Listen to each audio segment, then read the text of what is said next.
Oi, pessoal, tudo bem? Dando continuidade aos nossos estudos sobre legislação social, já vimos que a relação de emprego é aquela que existe entre o empregado e o empregador de forma bilateral, que pode ser no Brasil nas modalidades de trabalho urbano, rural e doméstico. E hoje a gente vai falar um pouquinho sobre a terceirização. Na terceirização, existe uma exceção à regra dessa relação bilateral entre o empregado e o empregador, na qual a principal obrigação do empregado é prestar o trabalho para receber em contrapartida o principal direito, que é o pagamento do salário, não é assim? No caso da terceirização, existe uma intermediação de mão de obra, existe uma pessoa interposta. Então, nós temos a figura de uma prestadora de serviços que tem empregados, e estes empregados não vão prestar trabalho diretamente para a prestadora, eles vão realizar trabalho em benefício da tomadora, de um terceiro. Então, ao invés dessa tomadora se beneficiar do trabalho de seus empregados diretamente contratados, ela estará se beneficiando do trabalho de empregados terceirizados, que a gente diz. Então, existe um deslocamento. O trabalho é prestado em benefício da tomadora, mas quem paga os salários é a prestadora. E a relação que existe entre a prestadora e a tomadora é uma relação de natureza civil, não é uma relação de emprego, não é uma relação de trabalho. Elas vão fazer um contrato no qual elas vão determinar quais vão ser as obrigações que serão realizadas, o preço por esse trabalho que vai ser pago, enfim. Então, como é uma hipótese que sai, né, da regra geral da relação bilateral, a terceirização ela deveria ser utilizada de forma excepcional. E no nosso ordenamento jurídico, as primeiras regras que falaram sobre a possibilidade de subcontratação, primeiro a gente teve na CLT, que é de 1943, a possibilidade de ser adotada a subempreitada, né? O artigo 445 da CLT fala em subempreitada. Então, nós temos já desde 1943 a possibilidade de aquele que vai realizar uma obra certa, contrata alguém, e quando esta pessoa, empreiteiro, contratado para realizar uma obra certa, uma reforma, ao invés de realizar diretamente esse trabalho, ou com seus empregados realizar esse trabalho, essa obra certa, eles subcontratam outros trabalhadores ou outra empresa para prestar o serviço, para fornecer a mão de obra para realizar aquela obra ou aquela reforma. Então, essa figura da subcontratação na modalidade de empreitada e de subempreitada, ela já está prevista na CLT, no artigo 455, desde 1943. Mas nós tivemos também, a partir da década de 70, um pouquinho antes, né, o Decreto-Lei número 200, de 1967, que trazia regras para a terceirização ser utilizada em atividades de apoio na administração pública, então relacionadas a tarefas instrumentais de apoio, portaria, por exemplo, conservação de limpeza, dessa natureza. Depois nós tivemos, ainda na década de 1970, a Lei 5.645, que vai trazer também possibilidade de ser utilizada a terceirização na iniciativa privada, também nessas atividades consideradas de apoio, instrumentais, como de assessorista, de portaria, né, de transporte, de conservação e também de limpeza. Então, esse tipo de atividade. E ainda nós tivemos a Lei 6.019, de 1974, que regulava o trabalho temporário, o contrato de trabalho temporário, uma hipótese de terceirização submetida a um prazo definido nessa lei e que dependia de uma motivação específica, por acréscimo extraordinário de serviço ou para necessidade de substituição de pessoal permanente dessa tomadora de forma transitória, então, por um determinado período de tempo. Vocês podem perceber que essas primeiras regras envolvendo a terceirização, elas são no nosso ordenamento jurídico da década de 70, aproximadamente. Por que isso? Por conta daquela conexão com o que nós falamos sobre o que estava acontecendo no mundo, né? As transformações quanto ao modo de produzir, as transformações do próprio capitalismo, no momento em que a gente tem o início de um discurso de flexibilização das normas, a necessidade de reorganização produtiva, então, o enxugamento das empresas, no modelo Toyota de produção, modelo just-in-time, a terceirização ela passa a ser utilizada na iniciativa privada com muita força. Então, é por isso que essas leis no Brasil, elas têm são dessa mesma época, né? São desse mesmo contexto.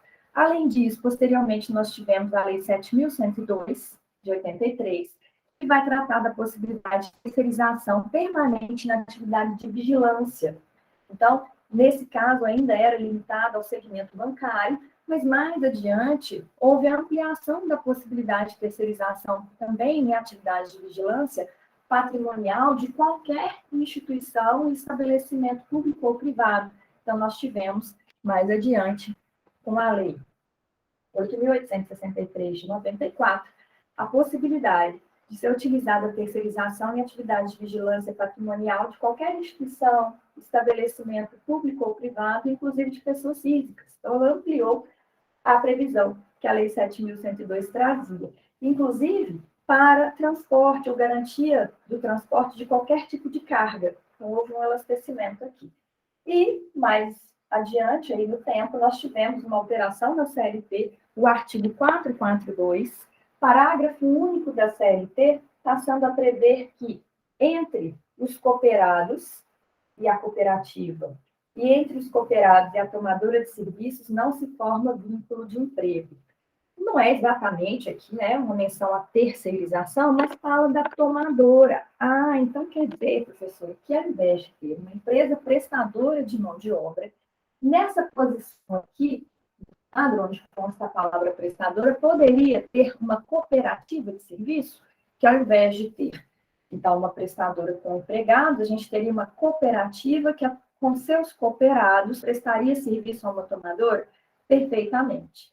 E lembrando que essa previsão do artigo 442, parágrafo único da CLT, dizendo que não se forma vínculo de emprego, que é repetida hoje na Lei 6.019, dizendo que não se forma vínculo de emprego entre os empregados da prestadora e a tomadora, e em relação à cooperativa, no artigo 442, parágrafo único, não se forma vínculo entre a cooperativa, entre os cooperados e a tomadora, esses dispositivos, eles devem ser interpretados a partir do princípio da primazia da realidade sobre a forma. Já falamos, né, em outra videoaula sobre o princípio da primazia da realidade sobre a forma, e do artigo 9º da CLT, que prevê que é nulo o ato praticado com o intuito de fraudar ou deixar de aplicar a legislação trabalhista. Então, se no caso concreto estiverem presentes os requisitos que configuram o vínculo de emprego, não forem atendidos os requisitos exigidos para a terceirização ser considerada regular, sim, poderá ser declarado o vínculo de emprego numa eventual ação judicial, tá certo? Muito bem. Essa foi a evolução normativa da terceirização até 2017, porque a gente vai pontuar exatamente, né, o que aconteceu a partir de 2017, que mudou o entendimento e as possibilidades de adoção da terceirização. Mas antes ainda, como que se deu a evolução no âmbito da jurisprudência, né? Como que os nossos tribunais tratavam a terceirização aqui no Brasil?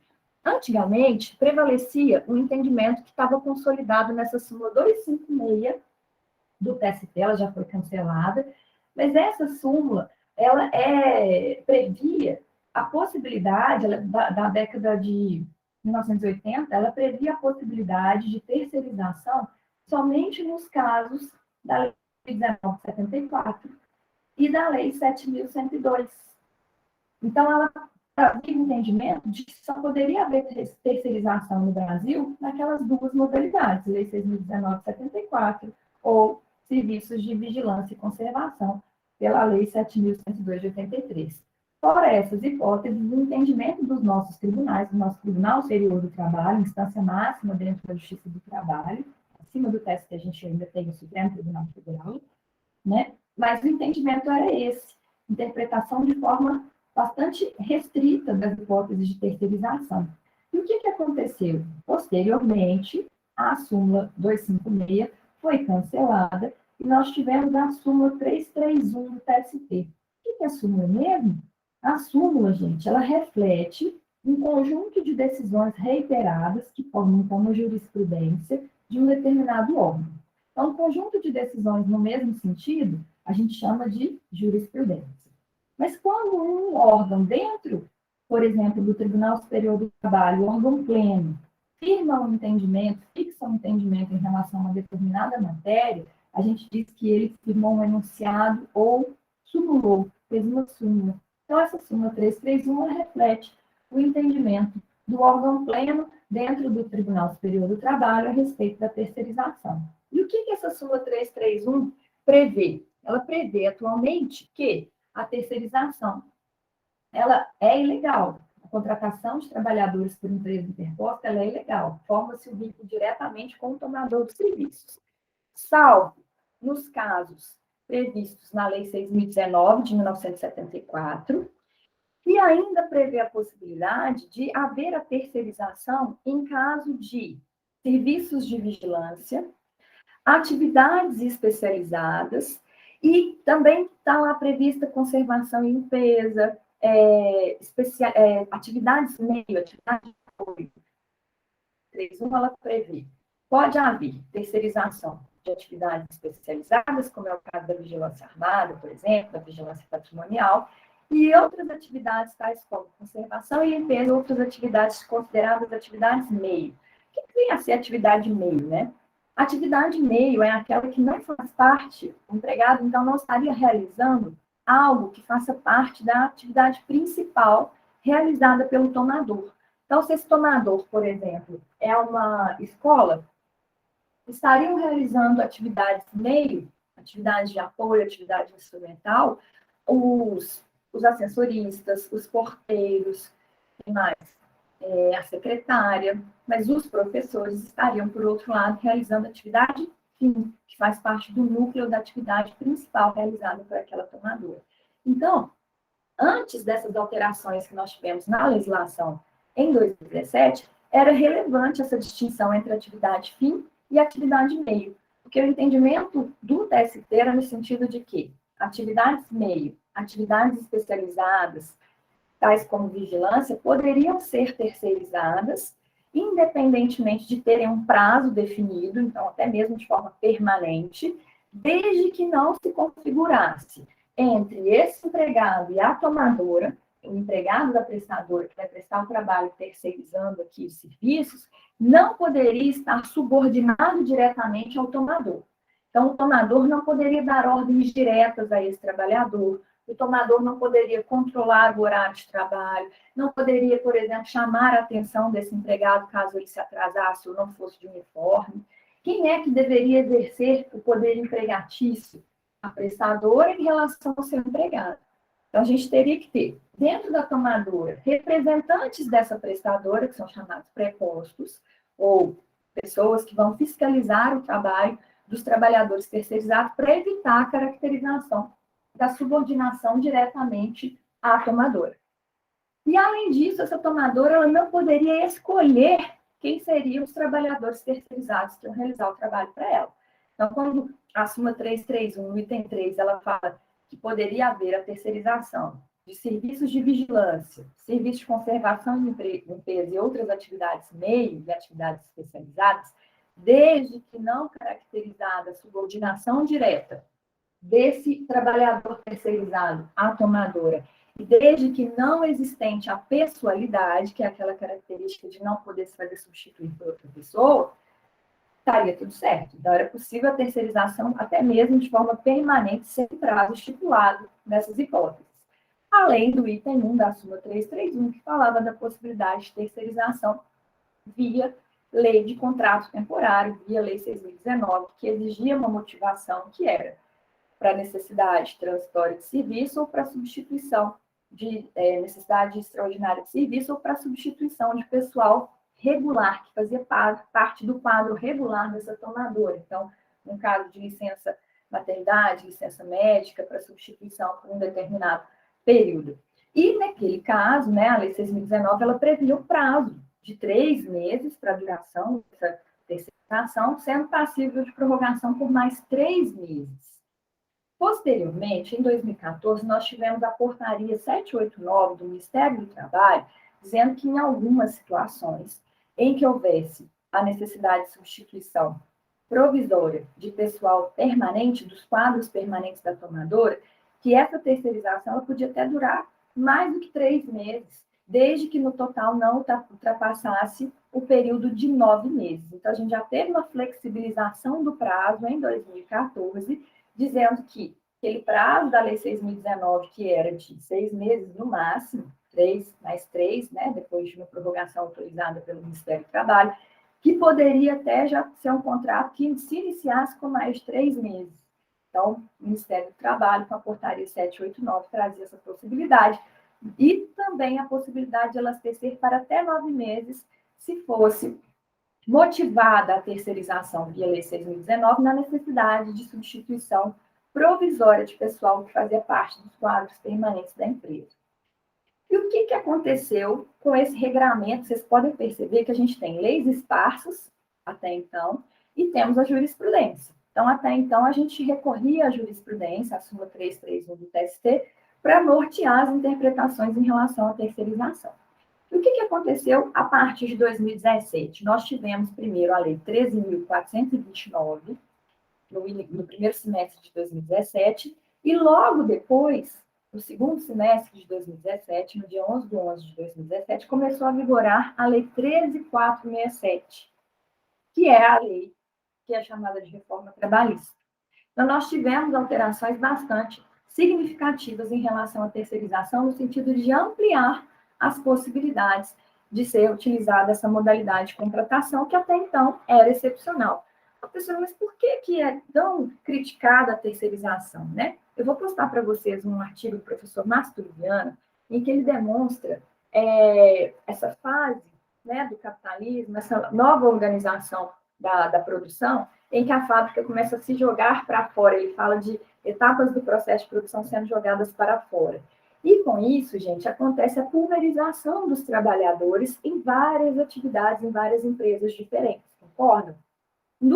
Considerando as nossas reflexões, né, as nossas noções sobre o direito coletivo, vocês já sabem que o enquadramento sindical no Brasil ele é feito de acordo com a atividade preponderante do empregador. Essa é a regra, a não ser que a gente tenha uma atividade que seja regulamentada, que a gente chama de categoria profissional diferenciada. Então, imagine, ao invés de a gente ter um sindicato tendo como base de representação uma quantidade de trabalhadores, por exemplo, 50 mil trabalhadores, à medida em que a gente pulveriza em várias empresas, a gente vai ter vários sindicatos representando grupos menores. Então, isso gera um enfraquecimento, né, do poder de barganha desses sindicatos. Isso gera também um afastamento, uma dificuldade desses trabalhadores terem uma maior agregação em torno de um projeto, né, de uma luta pela classe. Então, a formação de uma consciência, de uma identidade de classe também fica prejudicada. E, principalmente, num cenário em que a gente tem o desemprego como instrumento que é utilizado para que as pessoas se submetam a condições de trabalho que não são as ideais e que não são as que seriam características de um trabalho digno, de um trabalho decente, então isso faz com que haja uma maior concorrência entre esses trabalhadores. Então, há uma promoção de um afastamento desses trabalhadores. E a tendência também, além disso tudo, além desse aspecto coletivo, é que a terceirização ela leve à precarização das condições de trabalho, porque vai haver uma redução, vai haver uma dificuldade maior para que haja o reconhecimento de direitos e para a manutenção de direitos, como vocês vão perceber aqui. Então, a terceirização ela pode ser utilizada para levar ao rebaixamento de salários, à redução de direitos de modo mais amplo. Então, é por isso que a terceirização ela é tão criticada, né? Quem acaba nesse processo aí de fragmentação, na hora de prestar o serviço, na hora de produzir um determinado bem, quem acaba sofrendo com essa necessidade de ser competitivo, de reduzir custos, a prestadora ela faz uma proposta para a tomadora e ela precisa ter uma proposta competitiva para que ela consiga ser contratada pela tomadora. Então, quem vai sofrer o reflexo disso é quem está na ponta, né? O trabalhador é aquele que vai sofrer o reflexo com salários piores do que aqueles que teria se tivesse sido contratado diretamente pela tomadora. Então, esse desequilíbrio, essa balança entre direitos, né, e ganhos, ela fica mais evidente no contexto da terceirização. Muito bem. Então, a gente pode dizer que, a partir dessas duas leis que são de 2017, nós tivemos a possibilidade de enxergar a terceirização em duas grandes modalidades. Então, eu posso falar em terceirização de trabalho de forma permanente e posso falar em terceirização de trabalho temporário. Então, eu dividi aqui em dois grandes grupos para a gente compreender o seguinte. O que pode ser objeto de terceirização de trabalho permanente? Por que eu fiz essa distinção? Se vocês forem ler a Lei 6.019/74, o artigo 1º dela, ela vai falar em empresas prestadoras de serviço, empresas de trabalho temporário e tomadoras de mão de obra. Então, ela coloca lá como se existissem 3 sujeitos possíveis dentro desse contexto, além do empregado, claro, né? Então, quando ela distingue empresas prestadoras de serviço, empresas de trabalho temporário, ela está abrindo aí 2 possibilidades de a gente compreender as possibilidades de terceirização também. Então, o que pode ser objeto de terceirização sem limite de prazo, de forma permanente? O que a lei estabelece em relação à possibilidade de terceirização sem que haja limitação de prazo? Pode ou não haver prazo determinado para esse tipo de atividade? Aí essa é a alteração mais importante. Estão lembrados que eu falei para vocês que se fosse para terceirizar de forma permanente, a súmula 331, item 1, ela falava da possibilidade de ser terceirizado, atividade meio, atividade especializada, desde que não houvesse pessoalidade e subordinação diretamente em relação à figura do tomador de serviço, não é mesmo? O que a lei, as alterações em 2017, elas proporcionaram? Qualquer atividade, independentemente de ser atividade especializada, atividade meio, ou seja, até mesmo atividade principal do tomador, pode ser objeto de terceirização? É isso. Essa é a alteração mais significativa, mais importante, e que foi mais criticada. Então, teoricamente, é possível que haja terceirização até mesmo da atividade de um professor. Então, é possível que numa instituição de ensino, ao invés dela contratar diretamente professores, ela contrate uma empresa prestadora de serviços, e essa empresa prestadora, com os empregados professores que ela tem, vai fornecer a mão de obra para que os professores trabalhem naquela instituição, o que era vedado anteriormente, haja vista a súmula 331, item 3 do TST, certo? A lei não fala sobre a exigência de não existir a subordinação, não existir a pessoalidade. Então, nós entendemos, né, e a jurisprudência tem caminhado nesse sentido, que a terceirização ela pode ser até permanente, de atividades fins, atividades especializadas e até da atividade principal, mas desde que não haja subordinação e pessoalidade diretamente em relação à figura do tomador, certo?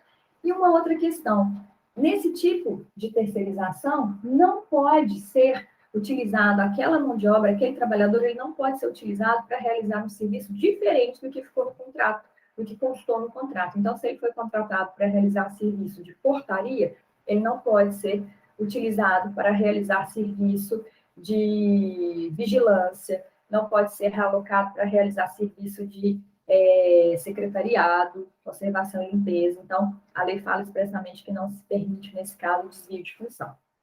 Além disso, quem é que pode ser empregado? O empregado, nessas situações de trabalho, de terceirização de trabalho permanente, pode ser pessoa física, qualquer pessoa física. Mas a lei estabelece o seguinte: se essa pessoa já tiver prestado trabalho como empregada do tomador, ela não pode voltar a trabalhar para essa tomadora na condição de... Ela não pode voltar a trabalhar para essa tomadora no prazo de 18 meses na qualidade de empregado dessa empresa prestadora de serviços. Então, vamos supor, eu era contratado diretamente por uma oficina mecânica e essa oficina mecânica me dispensou em dezembro de 2020. Eu não posso voltar a trabalhar para essa empresa, né, para essa mecânica, em prazo inferior a 18 meses na condição de terceirizado. Então, eu não posso me empregar lá junto de uma prestadora e a prestadora me colocar como trabalhadora terceirizada que vai prestar serviço para aquela oficina mecânica onde eu trabalhava diretamente contratada, num prazo menor do que 18 meses.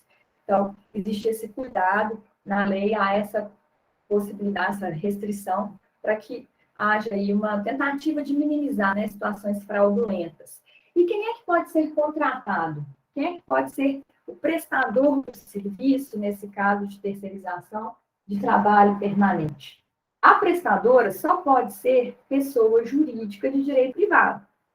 Pode até haver, gente, a subcontratação pela empresa prestadora. Ela pode, então, vamos supor que, no meu exemplo, a mecânica contrata a prestadora ABC, e a prestadora ABC, ao invés de fornecer a seus empregados, a mão de obra diretamente contratada por ela, ela vai contratar uma outra prestadora de serviços para que, com os empregados dela, ela cumpra o contrato com a tomadora.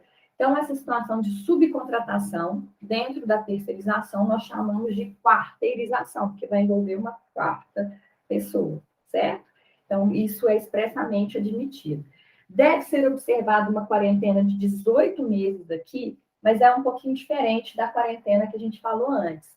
Nesse caso, se os sócios da empresa prestadora eram empregados da tomadora, então vejam bem, a mecânica vai contratar uma prestadora de serviços.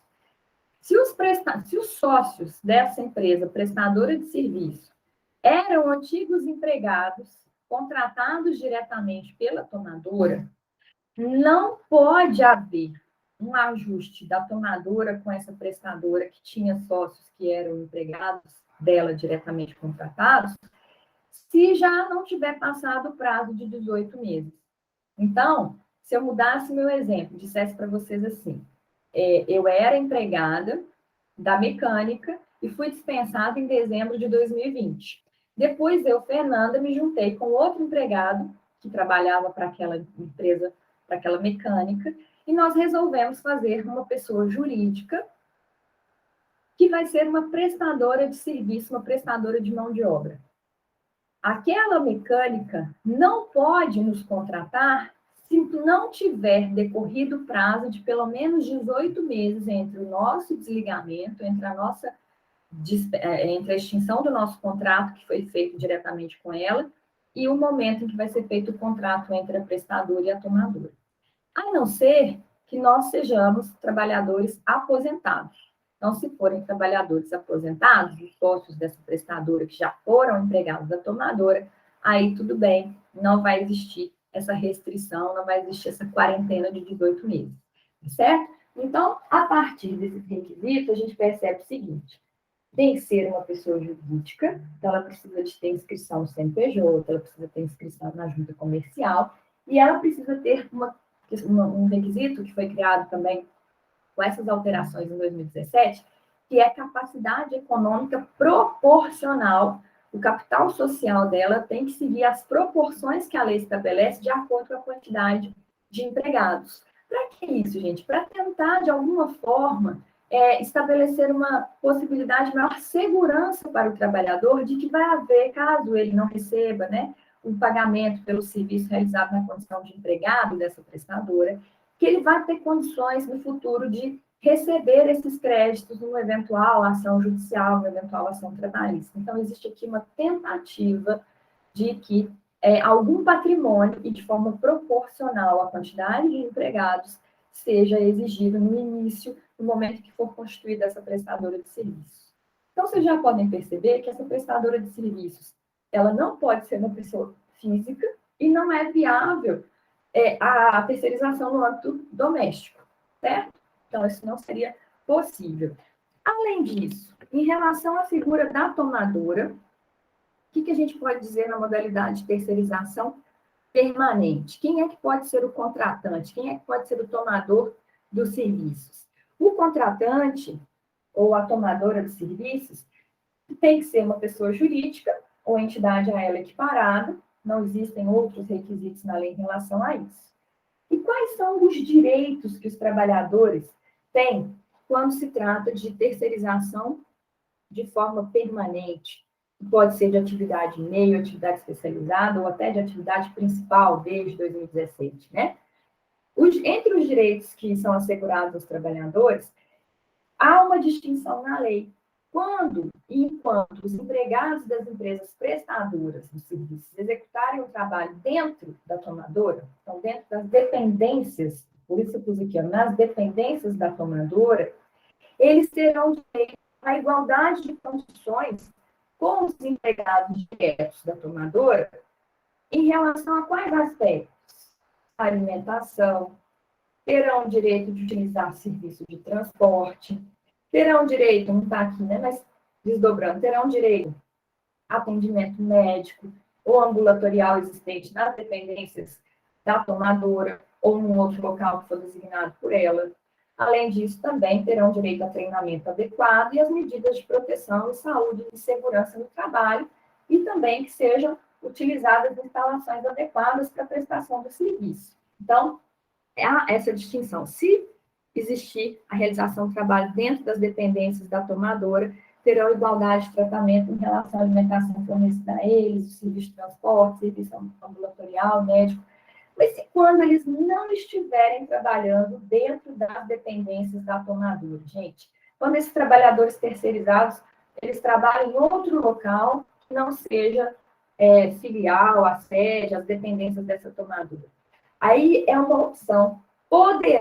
A tomadora poderá, uma liberalidade, faça se quiser, não é obrigatório, poderá disponibilizar aos empregados da contratada, ou seja, da prestadora, os serviços de alimentação, atendimento ambulatorial e em outros locais apropriados, mas desde que seja mantido o mesmo padrão de atendimento e que, nas situações em que a gente tenha, pelo menos, um número igual ou superior a 20% dos empregados da tomadora sendo terceirizados.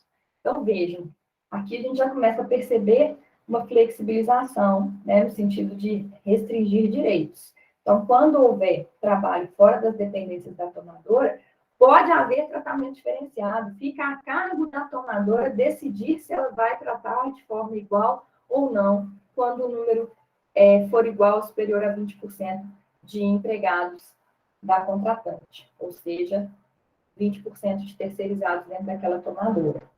E aqui, essa última questão sobre os direitos é que é a pior de todas, porque ela vai permitir que haja um rebaixamento de salários. Vejam só, é possível, gente, que não seja pago o salário equitativo, o salário equivalente. Suponham que, dentro da mecânica, existe um mecânico diretamente contratado pela mecânica que ganha R$ 2.500. A mecânica contratou a empresa prestadora de serviço que forneceu um outro mecânico para fazer a atividade principal, né, dentro daquela instituição, dentro daquele empreendimento. Mas é possível que o salário desse terceirizado seja R$ 1.100. Mas como assim? Não é constitucional a garantia de tratamento isonômico, né? Não poderia. No caso, os dois trabalhadores, eles exercem o mesmo conjunto de atribuições, eles seriam de mesma categoria, não é assegurado o salário equitativo, não há garantia de equivalência de salário dos trabalhadores terceirizados com os empregados diretamente contratados pela tomadora, que realizam as mesmas atribuições. Só se houver um ajuste entre a prestadora e a tomadora é que vai haver a obrigatoriedade de pagar o salário equitativo. Então, essa também é uma das maiores críticas às alterações na terceirização a partir de 2017. Terceirização permanente de atividade principal, meio ou especializada. Certo? Além disso, é necessário que seja feito um contrato, tanto do empregado com a prestadora, quanto da prestadora com a tomadora. E o que tem que ser indicado nesse contrato?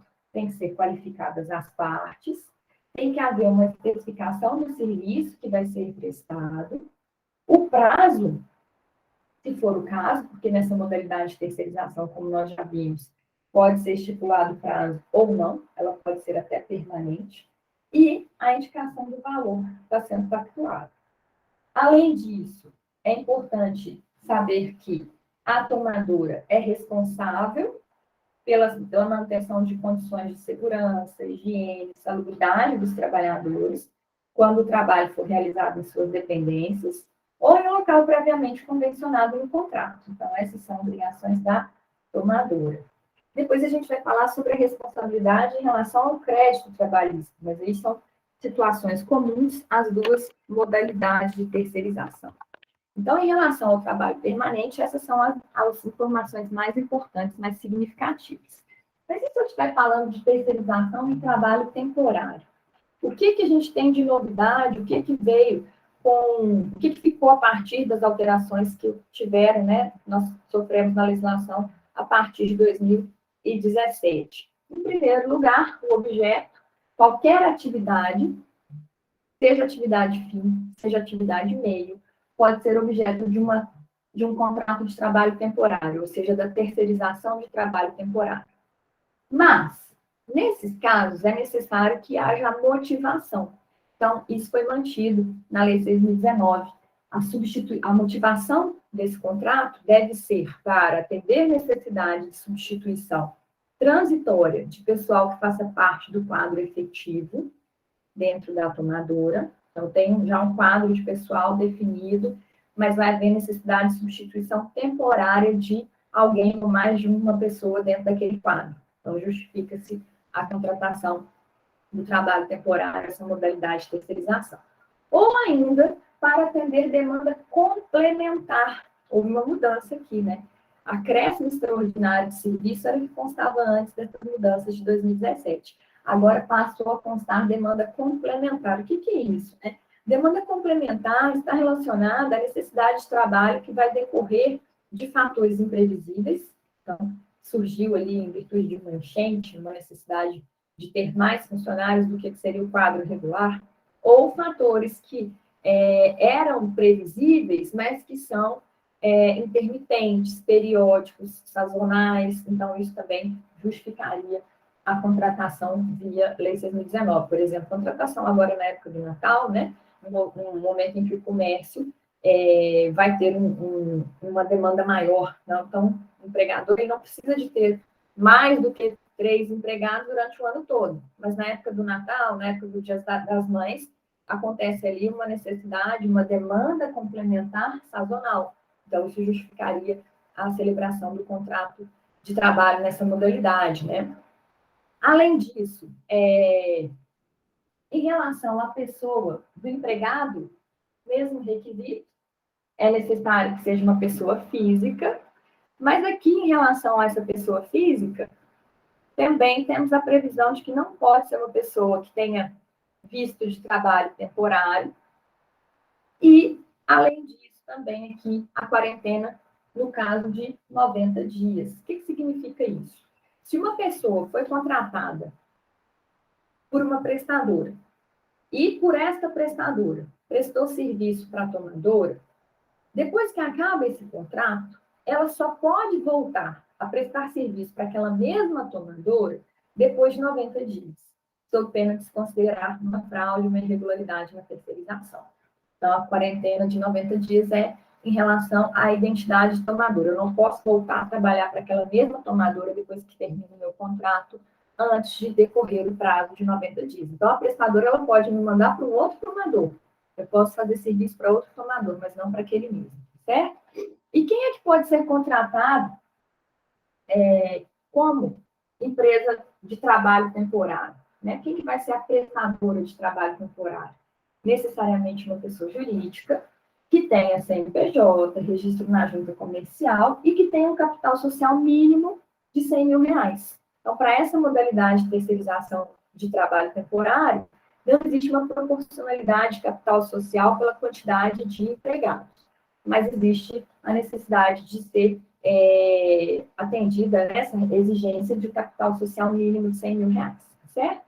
Além disso, quem é que pode ser o tomador? Pessoa jurídica ou entidade a ela equiparada, mesma regra do exemplo anterior.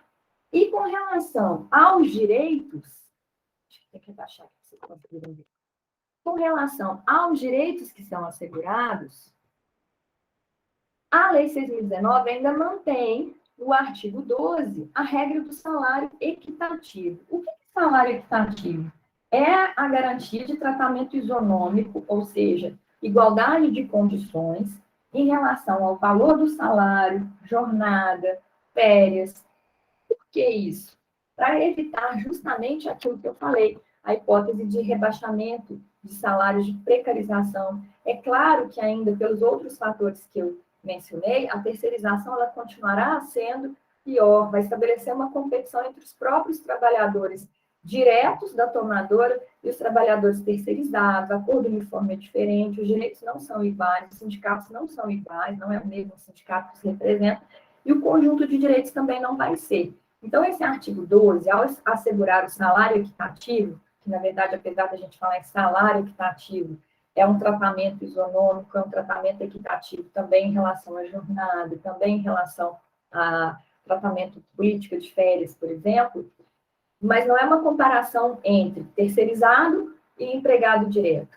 A gente tem que pensar o seguinte, se aquele terceirizado fosse contratado diretamente por aquela tomadora, ele estaria inserido em qual categoria, qual grupo dentro da empresa? Então, as políticas têm que ser semelhantes. Mas, ainda assim, não se pode falar em equivalência de direitos.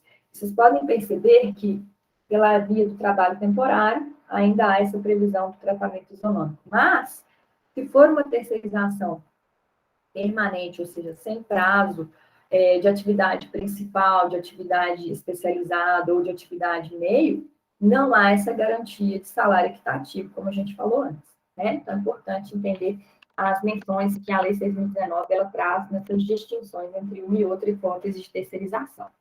Além disso, em relação ao contrato, tem que ser feito o contrato por escrito, tanto da prestadora com a tomadora, e do empregado com a prestadora. Esse contrato ele vai ter que prever quem são as partes, qual que é a motivação, qual é o valor do contrato, regras relativas à segurança, saúde, quem vai cumprir, qual vai ser o local da prestação de trabalho. Então, tem que ser estabelecido isso. E, nesses casos, é obrigatório ter prazo, né? Se o contrato é temporário, se trata de modalidade de terceirização de trabalho temporário, deve ser observado o prazo de, no máximo, 180 dias, admitindo-se a prorrogação desse contrato por até mais 90 dias. Então, no total, esse contrato pode ter 270 dias, certo? Muito bem. Em relação à responsabilidade, a segurança, o atendimento médico, a refeição, a necessidade de comunicação de acidente à prestadora são obrigações, são deveres da tomadora dos serviços. Ela deve zelar, né, por essas situações, ela deve observar essas regras para que o contrato siga o que está disposto na Lei 6.019. Além disso, no caso de falência da tomadora, nessa hipótese específica aqui do contrato temporário, havendo a falência da tomadora, a responsabilidade pelos créditos trabalhistas, pelas obrigações trabalhistas e previdenciárias, vai ser igual, de mesmo patamar, da prestadora com a tomadora. Vocês vão pensar assim, professor, mas a empregadora é a prestadora, ela deveria ser a responsável principal, a primeira responsável, e só se ela não desse conta de arcar, é que a gente poderia responsabilizar a tomadora, não deveria ser assim? Não, no caso de falência da empresa prestadora de trabalho temporário, a tomadora responde solidariamente. Mas o que ficou tomadora, gente? No caso de falência da empresa de trabalho temporário, da prestadora. Sim. No caso de falência da prestadora, a tomadora vai responder no mesmo patamar, mesmo grau de responsabilidade, junto com a prestadora em virtude da falência. Há quem entenda que essa regra deveria ser ampliada para ser aplicada também para as hipóteses de terceirização fora do contrato temporário. Terceirização que não se refira ao contrato temporário. Mas existe uma resistência na doutrina e na jurisprudência em relação a isso. Não há uma unanimidade de, nos casos de falência de empresa prestadora de serviço que não seja de trabalho temporário, de ser aplicada essa regra, certo? E o que tem em comum, para a gente finalizar aqui, né? Quais são os efeitos da terceirização, e aí não importa se é terceirização de trabalho permanente ou terceirização de trabalho temporário, os efeitos vão ser comuns. Quais são os efeitos da terceirização lícita, da terceirização regular, quando não há irregularidade? A responsabilidade subsidiária pelos créditos decorrentes da relação de emprego. O que significa isso? Significa que, primeiro, vai ser chamada na ação trabalhista, na execução, né? Vai ser tentado o recebimento dos créditos a partir do patrimônio da prestadora, que é a responsável principal, que é a empregadora. Mas, não havendo patrimônio da prestadora que seja suficiente para pagar os créditos decorrentes dessa ação trabalhista, a tomadora responderá com o patrimônio dela. Então, responsabilidade subsidiária significa que há um benefício de ordem. Primeiro, tentar receber a partir do patrimônio da prestadora e só depois de esgotadas as tentativas, direcionar essa execução contra o patrimônio da tomadora dos serviços. Então, essa responsabilidade subsidiária existirá em qualquer uma das duas modalidades de terceirização. No caso da tomadora ser a administração pública, a súmula 331, item 4 do TST, que foi mantida depois dessas alterações de 2017, né, das alterações legislativas de 2017, prevê que os entes integrantes da administração pública, direta, indireta, respondem subsidiariamente. Mas, para isso, é necessário que fique evidenciada. O empregado tem que provar a culpa da administração pública. Provar que a administração pública ela adotou uma conduta culposa, ela deixou de fiscalizar esse contrato de trabalho. E, antigamente, a gente tinha as presunções, né? Culpa em elegendo, culpa em vigilando. Responsabilidade subsidiária da administração pública, porque ela escolheu mal, escolheu uma prestadora que não era idônea, que não cumpria suas obrigações trabalhistas. E a culpa em vigilando, o entendimento que se aplicava em relação a ela era o seguinte: se não foi feito o pagamento das verbas, é porque não fiscalizou. Então, a gente acabava presumindo, né, a ausência de fiscalização, porque a gente tinha o inadimplemento da parcela. E a súmula 331, item 4, mesmo antes dessas alterações de 2017, já tinha sido alterada, de modo a prever que não se pode presumir, a partir do mero inadimplemento, a culpa da administração pública. Então, praticamente, gente, torna inviável o exercício dessa responsabilização subsidiária em face da administração pública, né? Porque é muito difícil fazer essa prova. Um outro efeito da terceirização ilícita, quando for terceirização de trabalho temporário, é a garantia de tratamento isonômico do salário equitativo, jornada, alimentação, como a gente falou em relação ao item 12. Mas e se essa terceirização for irregular, se essa terceirização for ilícita? Aí entra em ação o artigo 9º da CLT, o princípio da primazia da realidade sobre a forma, e a gente vai ter a declaração de nulidade do vínculo com a prestadora. Ah, mas tem um contrato escrito, professor, está formalizado. O contrato escrito não vai prevalecer, porque vai ser reconhecido o vínculo diretamente com a tomadora por existirem os requisitos que configuram o vínculo de emprego, por não terem sido preenchidos os requisitos para a terceirização ser regular. Então, a formação do vínculo diretamente com a tomadora é a regra. Mas, se essa tomadora for administração pública, não é possível reconhecer o vínculo diretamente com a tomadora, administração pública, porque o artigo 37 da nossa Constituição, no inciso 2º, prevê que é obrigatória a aprovação prévia em concurso público para a gente estabelecer relação com a administração, não é? Então, por conta dessa vedação constitucional, aí vão pensar assim, mas é injusto, o empregado deixou de receber. Mas, por outro lado, gente, essa garantia de que é necessária prévia aprovação em concurso público para ingressar nos quadros da administração, ela visa a proteger o interesse maior, o interesse da sociedade, de igualdade de condições para esse acesso, né, se dar. Então, ela vai prevalecer, não vai poder ser reconhecido o vínculo. E como é que ficam os direitos desse trabalhador, que teria o vínculo reconhecido diretamente com a tomadora, mas como a tomadora é a administração pública, não vai poder haver esse reconhecimento? Aí nós temos o entendimento do Tribunal Superior do Trabalho, que consta nessa orientação jurisprudencial, OJ, tal como a súmula OJ reflete o entendimento de um órgão dentro do tribunal.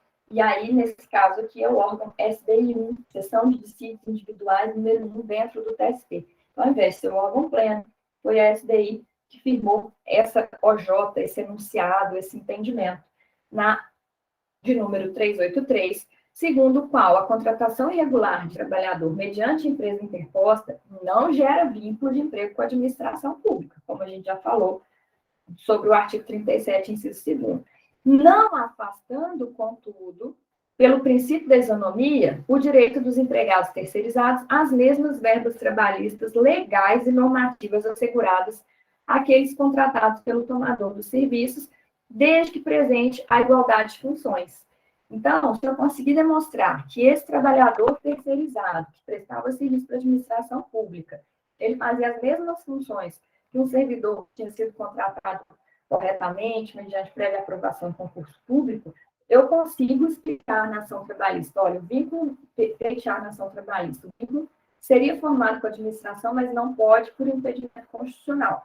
No entanto, como ele realizava as mesmas funções que aquele grupo de empregados que tinham esses direitos, então que seja reconhecido o direito a essas mesmas parcelas a esse trabalhador, com base no princípio da isonomia, com base no tratamento isonômico que deve ser conferido. Então, essa é a ideia do TST nessa OJ 383. Além disso, a responsabilidade, que seria subsidiária, no caso de terceirização regular, ela é solidária.